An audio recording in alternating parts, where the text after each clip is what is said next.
আসসালামু আলাইকুম। এটিএন বাংলা সংবাদে সবাইকে স্বাগত জানাচ্ছি আমি সুমনা ঘোষ। শুরুতেই থাকছে বিআরবি কেবল সংবাদ শিরোনাম। বন্ধুত্ব চাইলে তিস্তা সহ অভিন্ন নদীর পানির ন্যায্য অধিকার, সীমান্ত হত্যা বন্ধ সহ দাদাগিরি ছাড়তে হবে ভারতকে, মির্জা ফখরুল। তিস্তা এলাকায় মানুষের ঢল।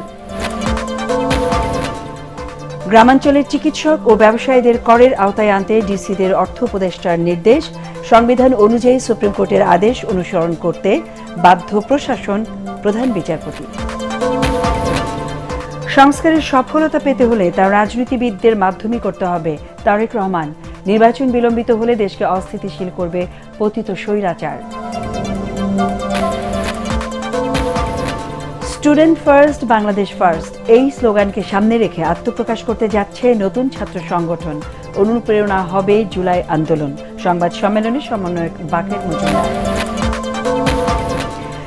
এবং জাতিসংঘের তদন্ত প্রতিবেদনে শেখ হাসিনা সরকারের নৃশংসতা প্রমাণিত।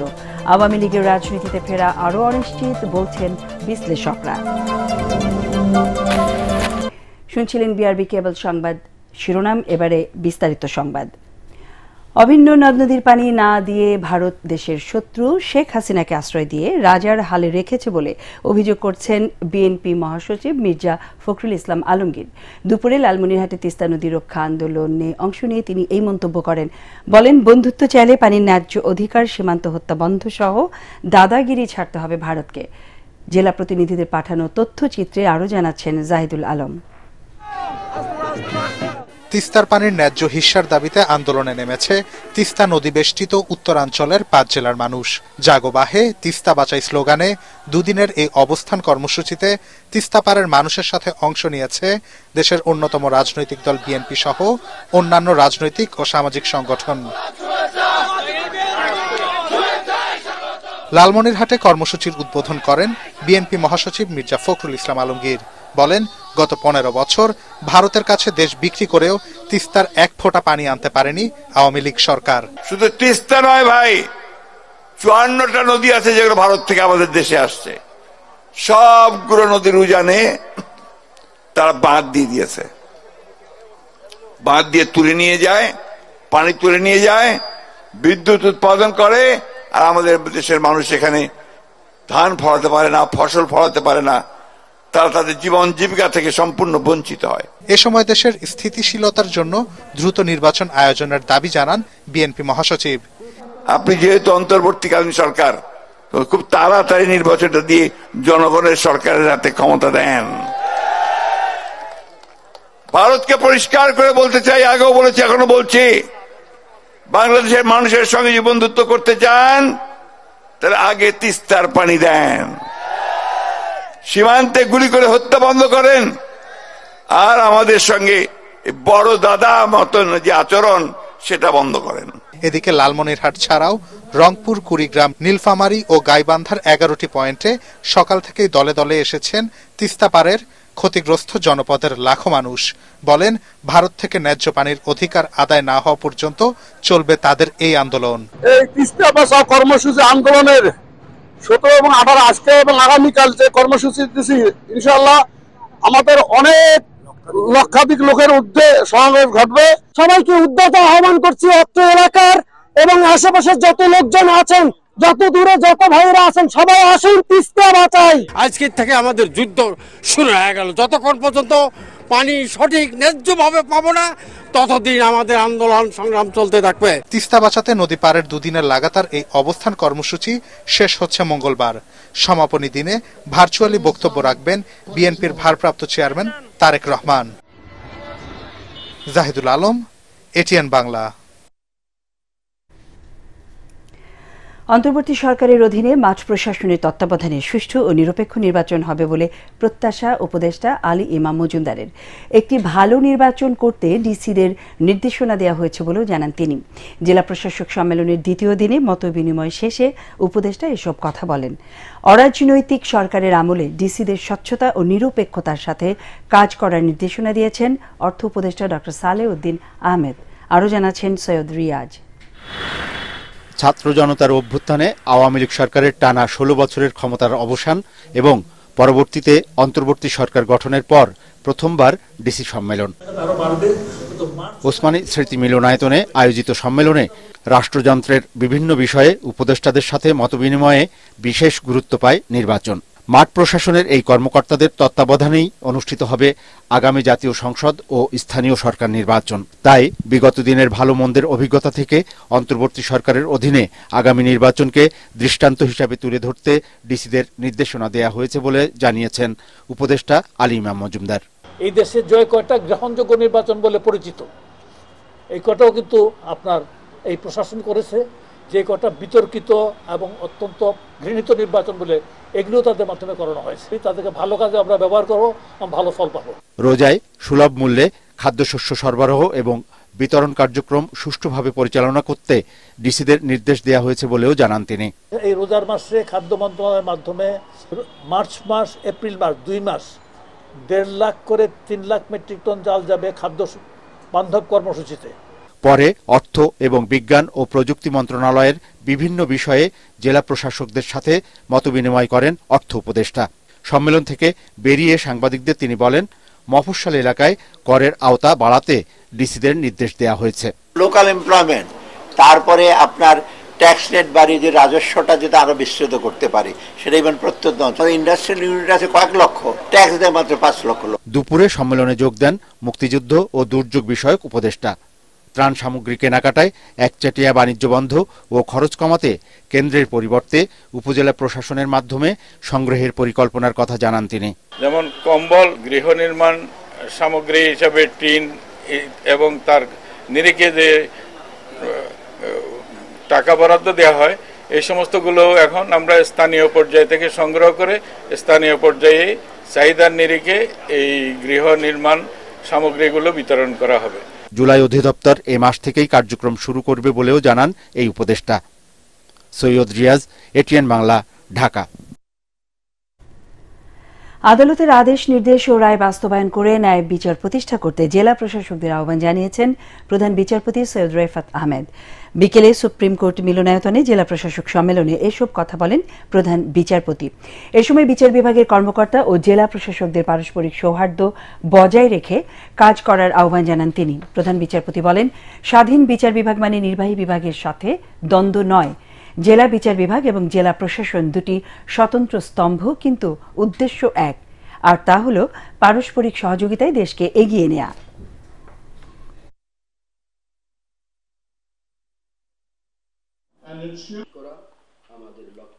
Conflicts may arise and differences may creep up in interpretation of policy and law between these two branches of government.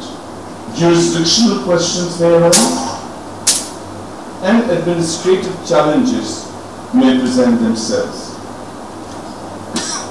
But my plea to you is, do not let these moments turn into contestations of authority. Instead, let them serve as opportunities for dialogue, for institutional refinement, and for reinforcing the shared goal between you and ourselves of justice and governance. সংস্কারের সফলতা পেতে হলে তার রাজনীতিবিদদের মাধ্যমেই করতে হবে বলে মন্তব্য করেছেন বিএনপির ভারপ্রাপ্ত চেয়ারম্যান তারেক রহমান। জুলাই অভ্যুত্থানে আহত ফটো সাংবাদিকদের সাথে মত বিনিময়ে তিনি বলেন, সংস্কারের নামে নির্বাচন বিলম্বিত হলে ষড়যন্ত্রকারীরা এর সুযোগ নিয়ে দেশকে অস্থিতিশীল করে তুলবে। তার অভিযোগ, আওয়ামী লীগের সহায়তায় বাংলাদেশের মানুষের সব অধিকার ভারত কেড়ে নিয়েছে নিজেদের স্বার্থ হাসিলের জন্য। মইনুল হাসানের রিপোর্ট। জুলাই গণঅভ্যুত্থানে স্বৈরশাসকের হুমকি, রক্তচক্ষুকে উপেক্ষা করে জীবনের ঝুঁকি নিয়ে পেশাগত দায়িত্ব পালন করতে গিয়ে বেশ কয়েকজন সাংবাদিক শহীদ হন, আহত হয়েছেন অসংখ্য সংবাদকর্মী। আহত ফটো সাংবাদিক ও তাদের পরিবারের সাথে মত বিনিময়ের আয়োজন করে সামাজিক সংগঠন আমরা বিএনপি পরিবার। রাজধানীর কৃষিবিদ ইনস্টিটিউট মিলনায়তনে অনুষ্ঠানে লন্ডন থেকে ভার্চুয়ালি যুক্ত হন বিএনপির ভারপ্রাপ্ত চেয়ারম্যান তারেক রহমান। তিনি বলেন, একদলীয় শাসন কায়েম করতে গিয়ে গত 15 বছর গণমাধ্যমের স্বাধীনতা কেড়ে নিয়েছিল স্বৈরশাসক শেখ হাসিনা সরকার। একজন রাজনৈতিক কর্মী হিসাবে আমি মনে করি মানুষের রাজনৈতিক অধিকার এবং মানুষের অর্থনৈতিক অধিকার যদি নিশ্চিত করা সম্ভব না হয়, তাহলে আমাদের স্বাধীনতা বলি, গণতন্ত্র বলি, সার্বভৌমত্ব বলি, যাই বলি না কেন, কোনটিকেই টিকিয়ে রাখা সম্ভব হবে না। সংস্কার ও নির্বাচনকে মুখোমুখি দাঁড় করানো হচ্ছে অভিযোগ করে তিনি বলেন, জনগণের নির্বাচিত প্রতিনিধি ছাড়া সফল ও টেকসই সংস্কার সম্ভব নয়। প্রকৃত সংস্কারও যদি করতে হয়, তাহলে অবশ্যই সেটি রাজনীতিবিদদের মাধ্যমেই করতে হবে। যত দেরি হবে নির্বাচনের, তত বেশি কিন্তু বিভিন্ন ষড়যন্ত্রের ডালপালা বাড়তে থাকবে। যারা পালিয়ে গিয়েছে এই দেশ থেকে, তারা এই দেশের মানুষের বিপুল পরিমাণ সম্পদ লুট করে নিয়ে গেছে। অবশ্যই তারা সেই সম্পদগুলি সেই ষড়যন্ত্রের পিছনে ব্যয় করবে। এদিকে রাষ্ট্র সংস্কারে বিএনপির 31 দফা কর্মসূচির পক্ষে জনমত গড়ে তুলতে কর্মশালার আয়োজন করে বাড্ডা থানা বিএনপি। রাজধানীর মেরুল বাড্ডায় আয়োজিত অনুষ্ঠানে ঢাকা মহানগর উত্তর বিএনপির আহ্বায়ক আমিনুল হক বলেন, ফ্যাসিবাদের দোসররা যাতে দলে অনুপ্রবেশ করতে না পারে সে বিষয়ে সবাইকে সতর্ক থাকতে হবে। স্থানীয় বিএনপি ও অঙ্গ সংগঠনের নেতাকর্মীরা কর্মশালায় অংশ নেন। মইনুল আহসান, এটিএন বাংলা, ঢাকা। দেশের চলমান সংকট সমাধানে দ্রুত নির্বাচন দিতে অন্তর্বর্তী সরকারের প্রতি আহ্বান জানিয়েছেন বিএনপি স্থায়ী কমিটির সদস্য আমির খসরু মাহমুদ চৌধুরী। রাজধানীর রমনা ইঞ্জিনিয়ার্স ইনস্টিটিউশন মিলনায়তনে এক অনুষ্ঠানে তিনি বলেন, জনগণের মালিকানা ফিরে পেতে নির্বাচন প্রয়োজন। নির্বাচনকে দূরে ঠেলে রাখলে ফ্যাসিবাদী শক্তি আবারও মাথাচাড়া দিয়ে উঠবে বলে তার আশঙ্কা। তিনি বলেন, অন্তর্বর্তী সরকারের প্রধান দায়িত্ব নির্বাচন দিয়ে দেশে গণতান্ত্রিক প্রক্রিয়া ফিরিয়ে আনা, নইলে জনগণের ধৈর্যের বাঁধ ভেঙে যাবে বলে সতর্ক করেন এই বিএনপি নেতা।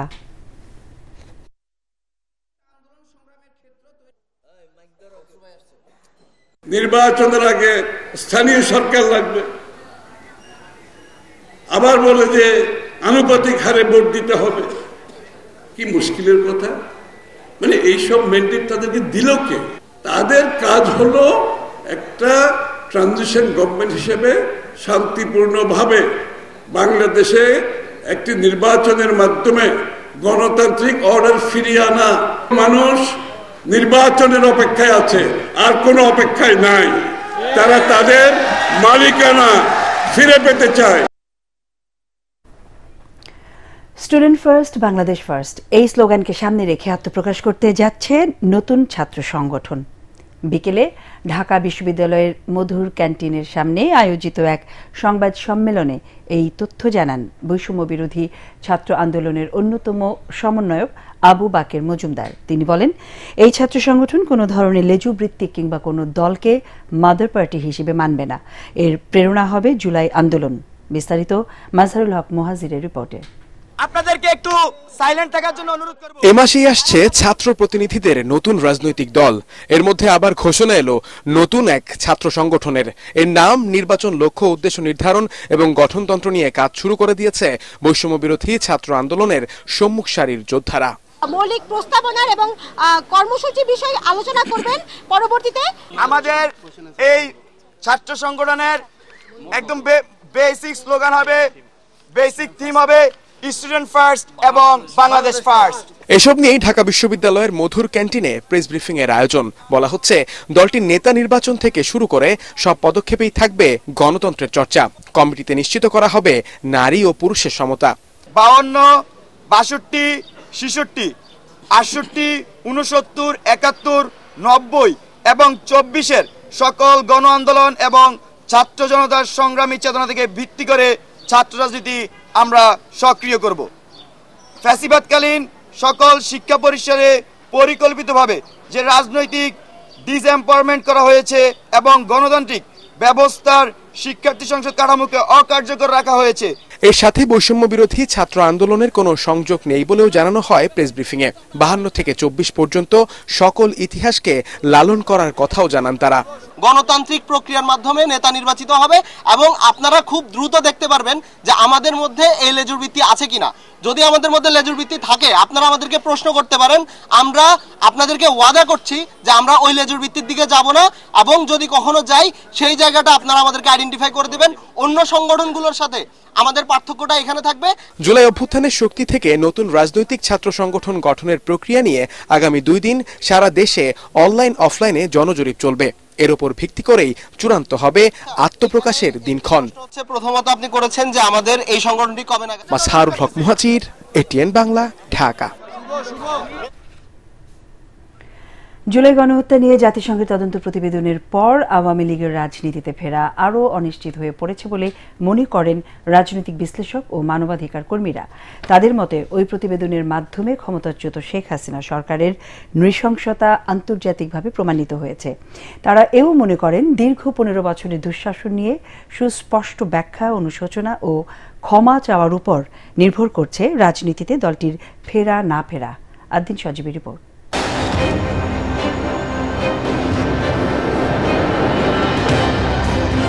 দীর্ঘ স্বৈর শাসনের বিরুদ্ধে 24-এর লড়াই। স্বাধীন বাংলাদেশে ক্ষমতাসীনদের এই নৃশংসতা ছাত্র জনতার কাছে এক দুঃস্বপ্ন।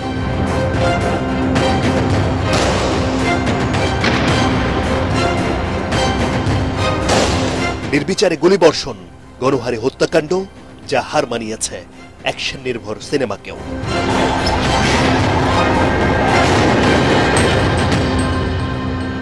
ছাত্র জনতার দুর্বার আন্দোলনে বিদায় নিতে হয়েছে শেখ হাসিনার সরকারকে। জুলাই অভ্যুত্থানের পর গণহত্যার বিচারের পাশাপাশি আওয়ামী লীগ নিষিদ্ধেরও দাবি ওঠে, যদিও এ নিয়ে আছে নানামুখী মত। তবে জুলাই গণহত্যা নিয়ে জাতিসংঘের তদন্ত প্রতিবেদন আর গোপন বন্দিশালার ভয়াবহতার চিত্র সামনে আসার পর আওয়ামী লীগের রাজনৈতিক ভবিষ্যৎ নিয়ে আবারও নানামুখী প্রশ্ন তৈরি হয়। রাজনৈতিক বিশ্লেষকরা মনে করেন দেশের ইতিহাসের এই কালো অধ্যায়ের দায় কখনো এড়াতে পারবে না আওয়ামী লীগ। তবে এই রাষ্ট্রবিজ্ঞানীর মতে গণহত্যার দায় দলের চেয়েও ব্যক্তির উপরই বর্তায় বেশি। রাজনৈতিকভাবে তারা একের পর এক ভুল করেছে, সিদ্ধান্ত নিয়েছে। সেটার জন্য যদি কারো দায় নিতে হয়, সেটাকে অবশ্যই প্রধান নেতা এবং তার যারা সহচর তাদেরকে বিচারিক প্রক্রিয়ার আওতায় এনে ব্যক্তি হিসেবে তাদেরকে নিষিদ্ধ করা যেতে পারে। মানবাধিকার কর্মী ও গুম কমিশনের সদস্য নূর খান বলেন, জাতিসংঘের প্রতিবেদন আওয়ামী পৈশাচিকতার একটা অকাট্য প্রমাণ, যা দীর্ঘ 15 বছরের গুম এবং বিচার বহির্ভূত হত্যাকাণ্ডের মতো নির্মমতা বিশ্ববাসীর কাছে দলিল হয়ে থাকবে। প্রথম হচ্ছে এটা মানবতা বিরোধী অপরাধ, গণহত্যা শামিল। এটাকে পাশ কাটানোর সুযোগ নাই। জাতিসংঘ উপস্থাপন করেছে এই প্রতিবেদনের কোনো অংশের সাথে কোনো প্রশ্ন তোলার সুযোগ আমি বা আমরা যারা দেশে ছিলাম, যাদের চোখ খোলা ছিল, তাদের কাছে এটির কোনো প্রশ্ন তোলার সুযোগ নেই। বিশ্লেষকরা বলছেন, রাজনীতিতে উত্থান পতন অস্বাভাবিক কিছু নয়, তবে জুলাই বিপ্লবের পৈশাচিকতা এবং ক্ষমতায় টিকে থাকতে বারবার প্রশ্নবিদ্ধ নির্বাচন আর দীর্ঘ দুঃশাসনের জন্য আওয়ামী লীগ নেতৃত্বের অনুশোচনা না থাকাকে নেতিবাচক বলছেন তারা। 2009 থেকে 24 পর্যন্ত তার ভুলের কোনো শেষ নাই। সেই ভুল কেন তারা করলেন সেটার একটা ব্যাখ্যা তাদেরকে দিতেই হবে। পরপর 3টি প্রশ্নবিদ্ধ নির্বাচন করে তারা যে নৈতিকভাবে দায়িত্বহীনতার পরিচয় দিয়েছেন, আওয়ামী লীগকে ফিরে আসতে হলে তার অতীতের ভুল স্বীকার করতেই হবে এবং যদি তারা গণহত্যা করে থাকে তাহলে তাদেরকেও বিচারের সম্মুখীন হতে হবে। অপরাধীদেরকে চিহ্নিত করা, অপরাধকে জনসম্মুখে নিয়ে আসার মধ্য দিয়ে কিন্তু ভবিষ্যতের আমাদের নাগরিকদের নিরাপত্তার বিষয়টাকে নিরাপদ হবে। আর তা করতে পারলেই নতুন বাংলাদেশে আর কেউ যেমন স্বৈরাচারের পথ ধরবে না, তেমনি মানুষের মতবিমতের অধিকারও সুপ্রতিষ্ঠিত হবে বলে মনে করেন বিশ্লেষকরা। আদ্দিন সজীব, এটিএন বাংলা, ঢাকা। ফেসবুকের মাধ্যমে আগামীকাল আওয়ামী লীগের ডাকা হরতালে বিশৃঙ্খল পরিস্থিতি মোকাবেলায় আইনশৃঙ্খলা রক্ষাকারী বাহিনী কঠোর অবস্থানে রয়েছে বলে জানিয়েছেন ঢাকা মহানগর পুলিশ কমিশনার শেখ মোহাম্মদ সাজ্জাদ আলী। রাজধানীর মোহাম্মদপুরে সংস্কারকৃত তেজগাঁও বিভাগের উপ পুলিশ কমিশনার কার্যালয় উদ্বোধনের পর এক প্রশ্নের জবাবে তিনি বলেন, এই কর্মসূচি নিয়ে নগরবাসীর আতঙ্কিত হওয়ার কিছু নেই। মোহাম্মদপুর সহ রাজধানীতে চুরি, ছিনতাই ও রাহাজানির ঘটনা বাড়া প্রসঙ্গে তিনি বলেন, ঝুঁকিপূর্ণ এলাকাগুলোতে অতিরিক্ত পুলিশ মোতায়েন করা হয়েছে। শিগগিরই পরিস্থিতির উন্নতি ঘটবে বলেও আশা তার। পুরো শহরে নিরাপত্তা ব্যবস্থা আছে, প্রস্তুতি আছে, আমরা কাজ করতেছি। অতীতেও দিছে তো, গত 1-1.5 মাসে তো এরকম প্রোগ্রাম ফেসবুকে আরও দিছে, সেগুলো আমরা মোকাবেলাও করছি। তবে ল অ্যান্ড অর্ডার গুড, ওই বিচ্ছিন্ন কিছু ওই দাবি দাওয়া নিয়ে কিছু গোষ্ঠী রাস্তায় আসে, ট্রাফিকিংটা বন্ধ করে। ইহা ব্যতীত ল অ্যান্ড অর্ডার গুড, ছিনতাই কমে গেছে এবং অন্যান্য অপরাধও সিগনিফিকেন্ট নেই। সিগনিফিকেন্ট থাকলে তো আপনারাই পেপারে পত্রিকায় দিতেন। তথ্য যাচাইকারী প্রতিষ্ঠানকে নির্বাচন কমিশনের সার্ভার থেকে নাগরিকের পুরো তথ্য দেবে না নির্বাচন কমিশন। নাগরিক গুরুত্বপূর্ণ তথ্য ফাঁস রোধে এই সিদ্ধান্ত নেওয়া হয়েছে বলে জানিয়েছেন জাতীয় পরিচয় নিবন্ধন অনুবিভাগের মহাপরিচালক ASM হুমায়ুন কবির। অনুমতি ছাড়া যে কোনো প্রতিষ্ঠান পরিদর্শন করতে পারবে এমন একটি কমিটিও ইসি গঠন করবে বলে জানান তিনি। রাশনা দাসের রিপোর্ট। নির্বাচন কমিশনের সাথে চুক্তিবদ্ধ ১৮২টি প্রতিষ্ঠান জাতীয় পরিচয়পত্রের তথ্য যাচাই করে। সাম্প্রতিক সময়ে এইসব প্রতিষ্ঠানের কোনোটির বিরুদ্ধে তথ্য ফাঁসের অভিযোগ উঠেছে। তদন্ত চলছে ৫টি প্রতিষ্ঠানের বিরুদ্ধে। গেল সপ্তাহে তথ্য ফাঁস রোধে এইসব প্রতিষ্ঠানের প্রতিনিধিদের সঙ্গে মতবিনিময় করে নির্বাচন কমিশন। সোমবার মতবিনিময় সভায় সুপারিশ ও ইসির পদক্ষেপ তুলে ধরেন জাতীয় পরিচয় নিবন্ধন অনুবিভাগের মহাপরিচালক ASM হুমায়ুন কবির। বলেন, সেবা প্রদানের ধরনে পরিবর্তন আনবে ইসি। আমরা এখন ওনাদেরকে দুইভাবে সেবা দিয়ে থাকি। এটা হচ্ছে APA সিস্টেমে, যেটা ডাইরেক্ট ওনারা আমাদের সাথে অনলাইনে যুক্ত থেকে কাজ করতে পারেন। আরেকটা হচ্ছে পোর্টাল সিস্টেমে, অর্থাৎ ওই যে আপনার NID নাম্বার এবং ব্যক্তির জন্ম তারিখ দিলে পোর্টালে এই তথ্যগুলো ভেসে আসে। ওনারা যখন এই দুইটা ইনপুট দিলে এই তথ্যগুলো ওনাদের কাছে চলে যেত, তখন ওনারা যাচাই করত। আমরা এখন যেই জায়গাটায় যেতে চাচ্ছি সেটা হচ্ছে যে ওনারা ইনফরমেশনটা দিবে আমাদেরকে, দিলে আমরা ওটা ম্যাচ অথবা নো ম্যাচ অথবা ইয়েস বা নো এটা আমরা বলে দেব, অর্থাৎ যাচাইয়ের কাজটা আমাদের এন্ড থেকে হবে। এখন থেকে ভেন্ডার প্রতিষ্ঠান ও এইসব প্রতিষ্ঠানের ব্যবস্থাপনায় যারা থাকবেন তাদেরও তদারকি ও যাচাই করা হবে। আমরা টিম করে দিব এবং সেখানে আপনার আইন শৃঙ্খলা রক্ষাকারী বাহিনী বা নিরাপত্তার সাথে জড়িত ব্যক্তিরা সংশ্লিষ্ট থাকবেন ওই টিমে, এবং ওনারা যে কোনো সময় যে কোনো প্রতিষ্ঠানে যেয়ে ওনাদের সিস্টেমটা চেক করতে পারবেন, যাতে ওই সিস্টেমে কোথাও কোনো ত্রুটি থাকলে তাদের বিরুদ্ধে আইনগত ব্যবস্থাটাও নেওয়া সহজ হয়। জাতীয় পরিচয়পত্র সংশোধনে গৃহীত ক্রাশ প্রোগ্রামে জমা থাকা ৫০% আবেদন এরই মধ্যে নিষ্পত্তি হয়েছে বলে জানান মহাপরিচালক। রাসনা দাস, ATN বাংলা, ঢাকা। ঢাকা উত্তর সিটি কর্পোরেশনের সাবেক মেয়র আতিকুল ইসলাম সহ ৬ জনকে জুলাই আগস্ট মানবতাবিরোধী অপরাধ মামলায় গ্রেফতার দেখিয়ে কারাগারে পাঠিয়েছে আন্তর্জাতিক অপরাধ ট্রাইব্যুনাল। বিচারপতি গোলাম মর্তুজা মজুমদারের নেতৃত্বে ৩ সদস্যের ট্রাইব্যুনাল এই আদেশ দেন। অভিযুক্ত অন্য ৫ জন হলেন উত্তরা পূর্ব থানা আওয়ামী লীগের শিক্ষা বিষয়ক সম্পাদক শাহিনুর মিয়া, উত্তরা পশ্চিম থানা আওয়ামী লীগের সভাপতি মনোয়ার ইসলাম চৌধুরী রবিন, গাজীপুর মহানগর আওয়ামী লীগের সাংগঠনিক সম্পাদক আব্দুল্লাহ আল মামুন মণ্ডল, উত্তরা ৬ নম্বর সেক্টর আওয়ামী লীগের সভাপতি বশির উদ্দিন এবং মহানগর উত্তরের ১ নম্বর ওয়ার্ড যুব লীগের সভাপতি দেলোয়ার হোসেন রুবেল। আন্দোলন চলাকালে প্রায় ২০০ জনকে হত্যার ঘটনায় নানাভাবে তাদের সম্পৃক্ততা মিলেছে বলে জানায় প্রসিকিউশন।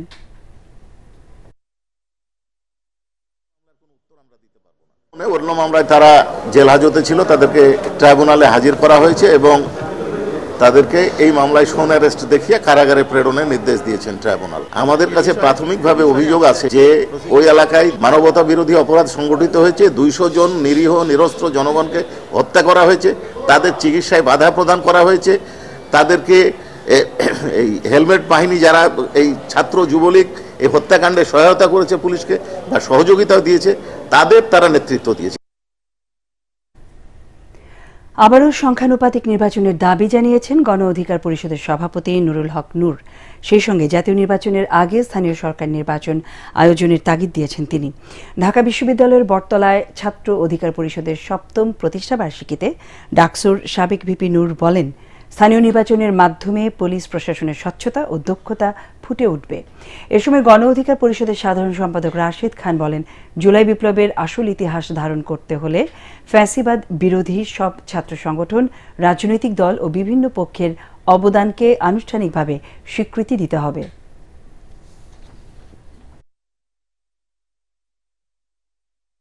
বাংলাদেশে একটা ভারসাম্যপূর্ণ সংসদ প্রতিষ্ঠায় আনুপাতিক হারে নির্বাচন দরকার। যেই কারণেই আমরা আমাদের ২১ দফা কর্মসূচিতে কিন্তু এই সংখ্যানুপাতিক নির্বাচনের কথা বলেছি। জাতীয় নির্বাচনের আগে স্থানীয় সরকার নির্বাচন দিয়ে প্রশাসনের নিরপেক্ষতা, দক্ষতা এবং পেশাদারিত্ব দেখার একটা বিষয় আমরা নিতে পারি। অন্তর্বর্তী সরকারের গত 6 মাসে দুর্নীতি অনেক কমলেও এখনও তা সহনীয় পর্যায়ে আসেনি বলে মন্তব্য করেছেন স্বরাষ্ট্র উপদেষ্টা জাহাঙ্গীর আলম চৌধুরী।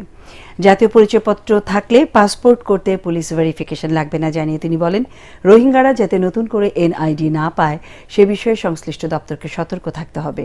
মব সৃষ্টিকারীদের বিরুদ্ধে ব্যবস্থা নেওয়া হচ্ছে বলেও জানান উপদেষ্টা। জি.এম. তাসলিমের রিপোর্ট।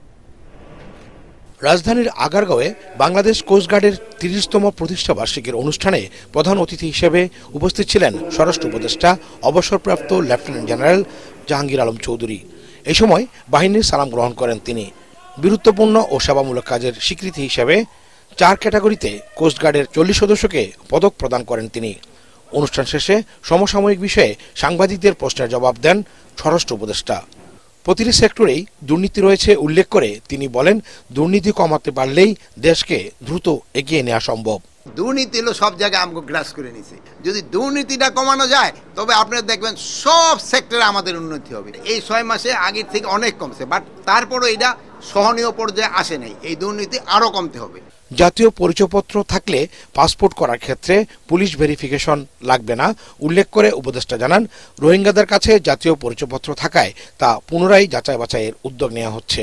যেহেতু পুলিশ ভেরিফিকেশন দরকার হবে না এই পাসপোর্ট পাওয়ার জন্য যাদের ন্যাশনাল আইডি আছে, এখন তার ন্যাশনাল আইডি সময়েই যেন রোহিঙ্গারা ন্যাশনাল আইডি না পায় এই জন্য ব্যবস্থা নেওয়া হবে। আইন শৃঙ্খলা বাহিনীর কোনো সদস্য অন্যায় করলে তার বিরুদ্ধে ব্যবস্থা নেওয়ার কথা জানিয়ে তিনি বলেন, সম্প্রতি অনেক পুলিশ সদস্যের বিরুদ্ধে ব্যবস্থা নেওয়া হয়েছে, যা গত 53 বছরেও করা হয়নি। যেখানে পাচ্ছি অ্যাকশন নিচ্ছি। অনেক সময় আছে যে রিপোর্টটা হওয়ার পরে আমাদের ইনভেস্টিগেশন করতে হয়। ইনভেস্টিগেশনের সময়টা অনেক সময় ইনভেস্টিগেশন করে দেখা যায় যে অনেক খবরের সত্যতা পাওয়া যায়, আবার কিছু কিছু খবরে কিন্তু মোটিভেটেড খবরও পাওয়া যায়। এই জন্য যেগুলির ক্ষেত্রে সত্যতা পাওয়া যায় ওইগুলির ক্ষেত্রে আমরা অ্যাকশন নেই। এই সময় মব জাস্টিস নিয়েও কথা বলেন এই উপদেষ্টা। আমরা সব জনতারাই কিন্তু নিয়ন্ত্রণ করতে পারতেছি, শুধু এক জনতারে তো বলতো না, বিভিন্ন জনতা বিভিন্ন ধরনের সমস্যা ক্রিয়েট করতেছে। জি.এম. তসলিম, এটিএন বাংলা, ঢাকা। রমজানের রাজধানী সহ সারা দেশে সুলভ মূল্যে ব্রয়লার মুরগি, দুধ, ডিম ও গরুর মাংস বিক্রি করবে প্রাণী সম্পদ মন্ত্রণালয়। এতে ড্রেসিং করা মুরগি 250 টাকা কেজি, 80 টাকা লিটার দুধ, 114 টাকা ডজন ডিম ও 650 টাকা কেজি দরে গরুর মাংস বিক্রি করা হবে। সচিবালয়ে এসব তথ্য জানিয়ে মৎস্য ও প্রাণী সম্পদ উপদেষ্টা বলেন, এবার প্রথমবার প্রবাসীদের ইলিশ পাঠানোর উদ্যোগ নিয়েছে সরকার। রিপোর্ট করছেন মাহবুব কবির চপল। রোজায় মুসলিম বিশ্বের অনেক দেশে জিনিসপত্রের দাম কমলেও বাংলাদেশে ঠিক তার উল্টো। এতে কষ্ট বাড়ে মধ্য ও নিম্ন আয়ের মানুষের। তাদের কথা চিন্তা করে এবারও রমজানে কিছুটা কম দামে মুরগির মাংস, দুধ, ডিম ও গরুর মাংস বিক্রি করবে প্রাণী সম্পদ মন্ত্রণালয়। রাজধানীর 25টি স্থান থেকে প্রতিদিন 60,000 পিস ডিম, 6,000 লিটার পাস্তরিত দুধ, 2,000 কেজি ড্রেসিং করা ব্রয়লার মুরগি, 2,500 কেজি গরুর মাংস বিক্রি করা হবে, যেখানে 250 টাকা কেজি মুরগি, 80 টাকা লিটার দুধ, 114 টাকা ডজন ডিম ও 650 টাকা কেজি দরে গরুর মাংস কিনতে পারবেন ভোক্তারা। উপজেলা পর্যায়েও সুলভ মূল্যে বিক্রি করা হবে এসব পণ্য।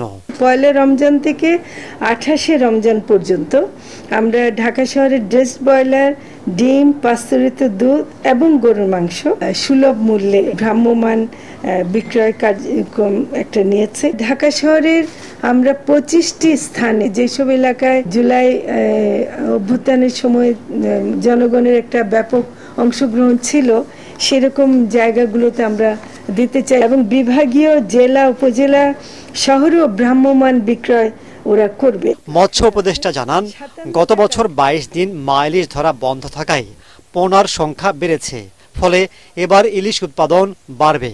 আগামী 15 এপ্রিল থেকে 11 জুন জাটকা ইলিশ ধরায় নিষেধাজ্ঞা থাকবে। প্রথমবারের মতো প্রবাসীদের জন্য 11,000 টন ইলিশ রপ্তানি করবে সরকার।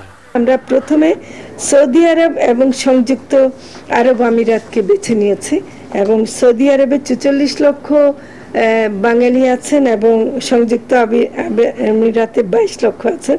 এখানে আমরা আপাতত 11,000 মেট্রিক টন এই আগামী যে মৌসুমটা আগস্ট অক্টোবরের মধ্যে পাবো। এটা আমাদের বাঙালিদের জন্য দিচ্ছে, অবশ্য ফ্রি না, ওরা কিনবে, ওটা একটা সাশ্রয় মূল্যেই কিনবে।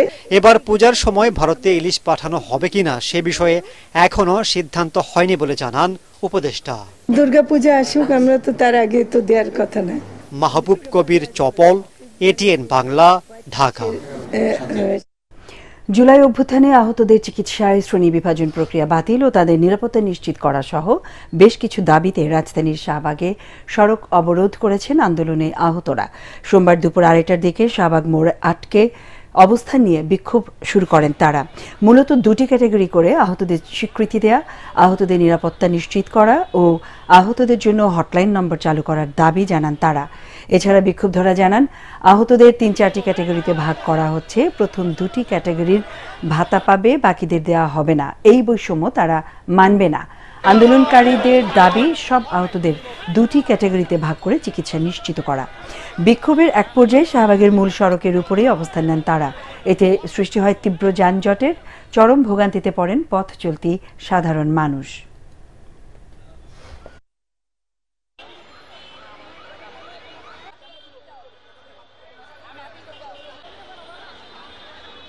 হাত দিয়ে জোরে কাজ করতে পারি না, 2 কেজি ওজনের জিনিস নিতে পারি না। আমরা চাই এই দুইটা ক্যাটাগরি থাকবে। আমাদের ক্যাটাগরিতেও বৈষম্য। আমরা প্রথমে চেয়েছিলাম কোনো ক্যাটাগরি থাকবে না, তারপরে 2টা ক্যাটাগরি করা হলো। আর সি ক্যাটাগরির নামে কোনো ভাতা কিংবা কোনো অনুদান ঘোষণা করেনি। যারা আহত হয়েছিল তাদের যদি ক্যাটাগরি করা হয় তাহলে আপনি কয়টা ক্যাটাগরিতে বিভক্ত করবেন? ডক্টর মোহাম্মদ ইউনূস স্যারকে বলতে চাই মিডিয়ার মাধ্যমে যে স্যার, আমরা অসুস্থ মানুষ, আমাদেরকে নিয়ে এইভাবে খেলা করেন না। সচেতনতা আর সঠিক চিকিৎসায় 60 থেকে 80% লিভার রোগ নিরাময়যোগ্য, এই তথ্য জানিয়ে বিশেষজ্ঞ চিকিৎসক অধ্যাপক ডাক্তার মোহাম্মদ আলী বলেন, প্রতি বছর দেশে 20 থেকে 25 হাজার মানুষের মৃত্যু হচ্ছে লিভারজনিত রোগে। প্রাথমিক ধাপে রোগ শনাক্ত হলে পুরোপুরি নিরাময় সম্ভব বলে জানান খ্যাতিমান এই চিকিৎসক। মিজান শাহজাহানের রিপোর্ট। হেপাটাইটিস এ ও ভি ভাইরাসের টিকা আবিষ্কৃত হলেও ট্রায়ালে আছে ই ভাইরাসের টিকা। সি ভাইরাসের টিকা আবিষ্কার না হলেও নিয়মিত ওষুধ সেবনে 90 থেকে 95% রোগী সুস্থ হচ্ছে জানিয়ে লিভার বিশেষজ্ঞ অধ্যাপক ডাক্তার মোহাম্মদ আলী বলেন, সিরোসিস বা ক্যান্সার পর্যায়ে যাওয়ার আগেই রোগ শনাক্ত হওয়া জরুরি। যেহেতু হেপাটাইটিস বি এবং সি নিয়ে বেঁচে আছে, তাই বেঁচে থাকা অবস্থায় তার সতর্কতা, প্রথমে তার পার্শ্বে যারা আসতেছে পরিবার, সবার সতর্কতার দরকার আছে। তার বিয়ে আছে, সে কোনো বেগাফিল, তারপরে মায়ের বিয়ে আছে, তার সন্তানের কোনো টিকার বন্দোবস্ত করলো না, কিছুই করলো না, তাহলে তার যদি একজন ছিল, তার যদি কয়েকদিন পরে 3টা সন্তান হয়, তাহলে দেখা যাবে 3 সন্তানের হয়ে গেল। জীবনযাত্রায় শৃঙ্খলা এনে ফ্যাটি লিভার সহ সব ধরনের রোগ থেকে সুস্থ থাকা সম্ভব। শরীরে ওজন বৃদ্ধির জন্য অথবা কোলেস্টেরল অথবা ডায়াবেটিস নিয়ন্ত্রণ না থাকার জন্য কিভাবে তার লিভার আক্রান্ত হচ্ছে, অতিরিক্ত মদ্যপানের জন্য কিভাবে তার লিভারটা আক্রান্ত হচ্ছে, অথবা অন্যান্য লিভার রোগ আছে যেমন ড্রাগ ইনডিউস লিভার ডিজিজ, ঔষধে ক্রিয়াজনিত লিভার রোগ। জন্ম বিরতিকরণে টানা পিল খাওয়া লিভার রোগের অন্যতম কারণ জানিয়ে বিকল্পের পরামর্শ তার। পিলের পুরো সময় কন্ট্রাসেপটিভ পিল, এটা অ্যানাবলিক স্টেরয়েড কম্বাইন্ড হরমোন, এটা কোনোদিনই এক নাগাড়ে খাওয়া ঠিক না। এটা থেকে লিভার সেল এডিনোমা এমনকি লিভার ক্যান্সার হয়ে থাকে। তাই এটা কেউ যদি প্রয়োজন হয় তাহলে অন্যান্য জন্ম নিয়ন্ত্রণ পদ্ধতি রয়ে গেছে। লিভার রোগ সম্পর্কে মানুষকে সচেতন করতে লিভার জানুন এবং ভালো থাকুন নামে বই লিখেছেন অধ্যাপক ডাক্তার মোহাম্মদ আলী। এই নিয়ে এটিএন বাংলার সঙ্গে খোলামেলা কথা বলেছেন তিনি। বিস্তারিত জানতে চোখ রাখুন আগামী বৃহস্পতিবার বিকাল 5:30টায় এটিএন বাংলার পর্দায়। লিভার জানুন এবং ভালো থাকুন। মিজান শাহজাহান, এটিএন বাংলা, ঢাকা। আল আরাফা ইসলামী ব্যাংক অর্থ সংবাদ।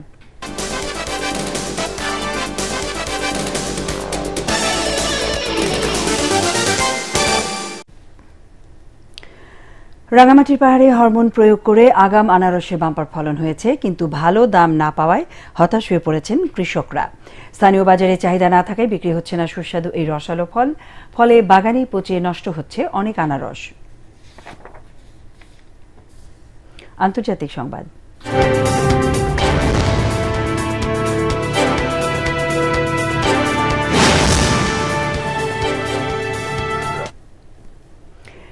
প্রথম মধ্যপ্রাচ্য সফরে সৌদি আরবে পৌঁছেছেন মার্কিন পররাষ্ট্রমন্ত্রী মার্কো রুবিও। তবে সফর শুরুর আগে ইসরায়েলে যান তিনি। এ সময় দেশটির প্রধানমন্ত্রী বেনিয়ামিন নেতানিয়াহুর সঙ্গে সাক্ষাৎ করে তিনি গাজা দখলে ট্রাম্পের আকাঙ্ক্ষার কথা তুলে ধরেন। বলেন, গাজাকে স্থিতিশীল করতে এবং ফিলিস্তিনবাসীদের নিরাপত্তায় হামাসকে নির্মূল করতেই হবে। কোনোভাবে হামাসকে সামরিক কিংবা প্রশাসনিক শক্তি হিসেবে থাকতে দেয়া হবে না। এদিকে তার এই সফরে গাজা ইস্যু প্রাধান্য পাবে নাকি ইউক্রেন সংকট সমাধানের রুশ প্রেসিডেন্টের সাথে বৈঠকের বিষয়টিকেই গুরুত্ব দেয়া হবে তা এখনো জানা যায়নি। এবারে প্যাটেক্স খেলার খবর।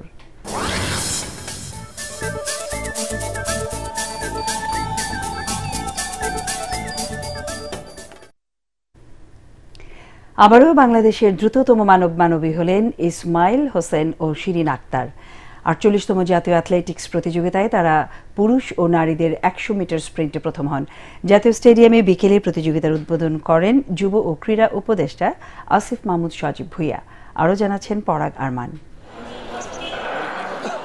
ইংল্যান্ড প্রবাসী ইমরানুর এবারের জাতীয় অ্যাথলেটিক্স প্রতিযোগিতায় অংশ না নেয়ায় ফেভারিট ছিলেন ইসমাইল হোসেনি। ট্র্যাক অ্যান্ড ফিল্ডে তিনি কোনো অঘটন ঘটতে দেননি। ৩ বছর পর আবারও দ্রুততম মানবের খেতাব জিতলেন বাংলাদেশ নৌবাহিনীর এই স্প্রিন্টার। ১০০ মিটার স্প্রিন্টে চ্যাম্পিয়ন হতে তিনি সময় নেন 10.61 সেকেন্ড। এই নিয়ে জাতীয় অ্যাথলেটিক্সে 5 বার দ্রুততম মানবের খেতাব জিতলেন তিনি। বিগত দিনগুলো থেকে এইবারের দ্রুততম মানব হওয়ার জন্য আমি টানা 7 মাস ট্রেনিং করছি, সেটা কাফি স্যারের আন্ডারে। 7 মাস ট্রেনিং করতে গিয়ে আমার অনেক কষ্ট হয়েছে। লাস্ট 10 মিটারের জন্য আমার অনেক কাজ করা লাগছে, সেটা আমার কোচ ফোকাস দিয়েছে যে প্রথমে যাই হোক লাস্টের দিকে যাতে ডিএক্সেলারেশন না হয়, লাস্টের দিকটা বেশি ফোকাস দিতে, যে কারণে লাস্টের দিকে পাবো। ইসমাইলের মতো শিরিন আক্তারও ফেভারিট হিসেবে ফিল্ডে নামেন। নারীদের ১০০ মিটারে অপরাজেয় তিনি। দ্রুততম মানবী শিরিন তার শ্রেষ্ঠত্ব অব্যাহত রেখেছেন। নৌবাহিনীর দ্রুততম দৌড়বিদ শিরিন এবার সময় নেন 12.01 সেকেন্ড। 2 বছর আগে একই দলের সুমাইয়া দেওয়ানের কাছে শ্রেষ্ঠত্ব হারালেও এবারের জয়ে জাতীয় ও গ্রীষ্মকালীন প্রতিযোগিতা মিলিয়ে মোট 16 বার দ্রুততম মানবী হলেন তিনি। এই টাইমিংটা হয়েছে, আমার মনে হয় যে এর থেকে বেটার করা সম্ভব। স্প্রিন্টে যে কোনো সময় যে কোনো কিছু ঘটে যেতে পারে, যে কোনো সময়। এখানে একদমই মাইক্রো সেকেন্ড ন্যানো সেকেন্ডের খেলা, তো সেক্ষেত্রে স্প্রিন্টের সবাই খুব কাছাকাছি থাকে। এর আগে ঢাকা জাতীয় স্টেডিয়ামে প্রতিযোগিতার উদ্বোধন করেন যুব ও ক্রীড়া উপদেষ্টা আসিফ মাহমুদ সজীব ভুইয়া। এ সময় বাংলাদেশ অ্যাথলেটিক্স ফেডারেশনের সাধারণ সম্পাদক শাহ আলম সহ অন্যান্য কর্মকর্তারা উপস্থিত ছিলেন। পরাগ আরমান, এটিএন বাংলা, ঢাকা। সংবাদ শেষ করব তার আগে বিআরবি কেবল সংবাদ শিরোনাম আরো একবার। বন্ধুত্ব চাইলে তিস্তা সহ অভিন্ন নদীর পানির ন্যায্য অধিকার, সীমান্ত হত্যা বন্ধ সহ দাদাগিরি ছাড়তে হবে ভারতকে, মির্জা ফখরুল। তিস্তা এলাকায় মানুষের ঢল। গ্রামাঞ্চলের চিকিৎসক ও ব্যবসায়ীদের করের আওতায় আনতে ডিসিদের অর্থ উপদেষ্টার নির্দেশ। সংবিধান অনুযায়ী সুপ্রিম কোর্টের আদেশ অনুসরণ করতে বাধ্য প্রশাসন, প্রধান বিচারপতি। সংস্কারের সফলতা পেতে হলে তা রাজনীতিবিদদের মাধ্যমে করতে হবে, তারেক রহমান। নির্বাচন বিলম্বিত হলে দেশকে অস্থিতিশীল করবে পতিত স্বৈরাচার। স্টুডেন্ট ফার্স্ট, বাংলাদেশ ফার্স্ট, এই স্লোগানকে সামনে রেখে আত্মপ্রকাশ করতে যাচ্ছে নতুন ছাত্র সংগঠন। অনুপ্রেরণা হবে জুলাই আন্দোলন। সংবাদ সম্মেলনে সমন্বয়ক বাকের মজুমদার। এবং জাতিসংঘের তদন্ত প্রতিবেদনে শেখ হাসিনা সরকারের নৃশংসতা প্রমাণিত। আওয়ামী লীগের রাজনীতিতে ফেরা আরও অনিশ্চিত, বলছেন বিশ্লেষকরা।